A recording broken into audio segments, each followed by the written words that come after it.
Hi friends, welcome back to our channel Akshara creation world. నేను మీ కిరణ్. ఎవరైతే మన ఛానల్ని న్యూగా చూస్తున్నారో నచ్చితే ప్లీజ్ లైక్ చేసి మన ఛానల్ని సబ్స్క్రైబ్ చేసుకోండి. అయోధ్య రామ మందిరం శ్రీరామ విజయయాత్రలో భాగంగా కోరుట్లలో ఈరోజు మాస్ట్రో జూనియర్ కళాశాల విద్యార్థినులు అలాగే పిఆర్బిఎన్ జూనియర్ కళాశాల విద్యార్థినులు ర్యాలీలో పాల్గొని అంగరంగ వైభవంగా శ్రీరామ అయోధ్య రామ మందిర ప్రారంభ ఉత్సవాల్లో భాగంగా శ్రీరామ విజయయాత్రను కన్నుల పండుగగా నిర్వహించడం జరిగింది. ముందుగా మెయిన్ టాపిక్లోకి వస్తే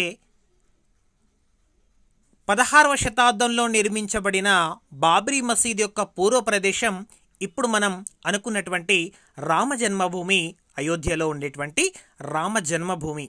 1992లో దాడి చేసి కూల్చివేయడానికి ముందు 1949లో మసీదులో రాముడు సీత విగ్రహాలను ఉంచారు.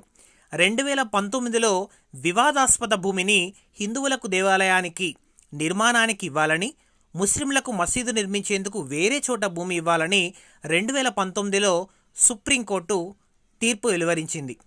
అలాగే కూల్చివేసిన బాబ్రీ మసీద్ కింద ఇస్లాం మతం కానిదా గుర్తించబడిన ఒక నిర్మాణం ఉందని సూచించే సాక్ష్యంగా archaeological survey of India ASI నుండి వచ్చిన నివేదికను కోర్టు ప్రస్తావించింది.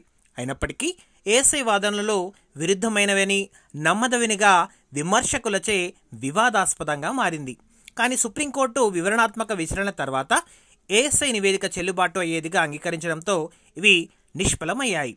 మసీదు కింద ఉన్న నిర్మాణం ఇస్లామిక్ నిర్మాణం కాదని, వివాదాస్పద రాముడి జన్మభూమిగా హిందువులు విశ్వసిస్తున్నట్టు స్పష్టమైన ఆధారాలు ఉన్నాయని సుప్రీంకోర్టు తన ల్యాండ్ మార్క్ తీర్పులో నిర్ధారించడం అనేది జరిగింది. అయితే 2019లో అయోధ్య వివాదంపై సుప్రీంకోర్టు ఇచ్చిన తీర్పులో వివాదాస్పద భూమిని రామమందిర నిర్మాణం కోసం భారత ప్రభుత్వం ఏర్పాటు చేసిన ట్రస్టుకు అప్పగించాలని నిర్ణయించారు. చివరికి శ్రీరామ జన్మభూమి తీర్థక్షేత్రం పేరుతో ట్రస్ట్ ఏర్పడింది. 5 ఫిబ్రవరి 2020న ప్రధానమంత్రి నరేంద్ర మోదీ నేతృత్వంలోని ప్రభుత్వం ఆలయాన్ని నిర్మించే ప్రణాళికను ఆమోదించినట్లు భారత పార్లమెంట్లో ప్రకటించారు. 2 రోజుల తర్వాత అనగా ఫిబ్రవరి 7న ధన్నీపూర్ గ్రామంలో అయోధ్య నుండి 22 కిలోమీటర్లు అనగా 14 మైళ్ళ దూరంలో నిర్మించబడే కొత్త మసీదు కోసం 2.0 హెక్టార్ల అనగా 5 ఎకరాల భూమిని గవర్నమెంట్ అనేది ప్రొవైడ్ చేయడం జరిగింది. జనవరి 20, 2023లో ఈ ఇయర్లో నేపాల్లోని గండికి నది నుండి వరుసగా 26 టన్నులు మరియు 14 టన్నుల 60 మిలియన్ సంవత్సరాల పురాతన శాలిగ్రామ శిలలను పంపారు.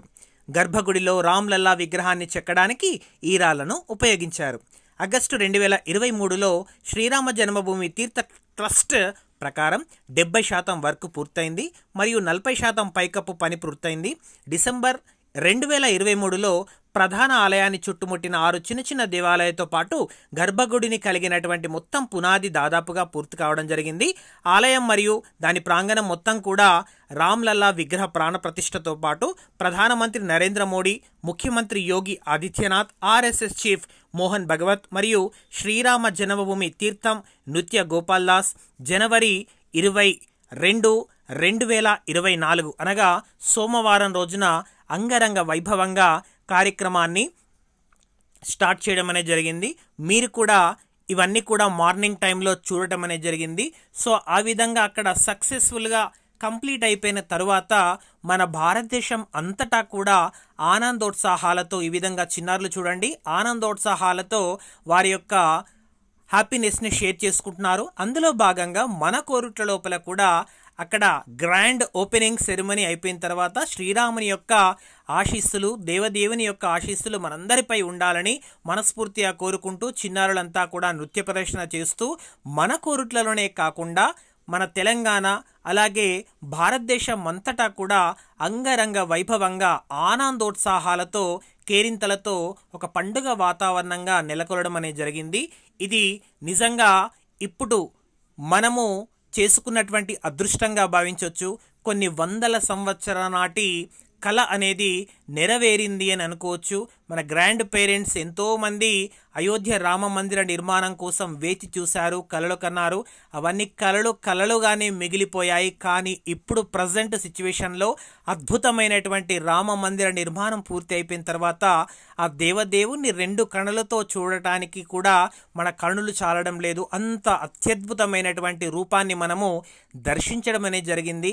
సో అంతటి భాగ్యము మనకు లభించింది అంటే మన పూర్వజన్మ సుకృతమని అనుకోవాలి. సో ఇక్కడ కోరుట్లలో ఉండేటువంటి ప్రతి ఒక్కరు కూడా హ్యాపీగా ఉన్నారు. సో మన కోరుట్లనే కాదు, ఇక్కడ ఉండేటువంటి మన భారతదేశం అంతటా కూడా ఉండేటువంటి రాష్ట్రాల లోపల ఉండేటువంటి పీపుల్స్ అందరూ కూడా తప్పకుండా దర్శించినటువంటి దర్శనీయ ప్రదేశంగా చెప్పుకోవచ్చు. ఎందుకనంటే శ్రీరాముడు లోకాభిరాముడు, ప్రతి ఒక్కరికి ఆదర్శప్రాయుడు. అతను చేసినటువంటి దేవదేవుల్లో మానవ రూపం ఎత్తి సో మానవాళికి ఒక సృజనాత్మకతను వెలికి తీసి చెప్పినటువంటి ఒక దైవ సన్నిధుడిగా ప్రజలందరి లోపల వెలువడినటువంటి ఒక గొప్ప వ్యక్తిగా మనము అందరికీ తెలిసినటువంటి విషయమే. సో ఆ స్వామివారి యొక్క ఆశీస్సులు, సీతమ్మ వారి యొక్క ఆశీస్సులు మనందరిపైన ఉండాలని, హనుమంతుని యొక్క ఆశీస్సులు కూడా మనందరిపైన ఉండాలని. జై శ్రీరామ్. ఎన్నిసార్లు ఎంత చెప్పినా తనివి తీరనటువంటి ఒకే ఒక్క స్లోగన్ జై శ్రీరామ్. నచ్చితే like and share and subscribe.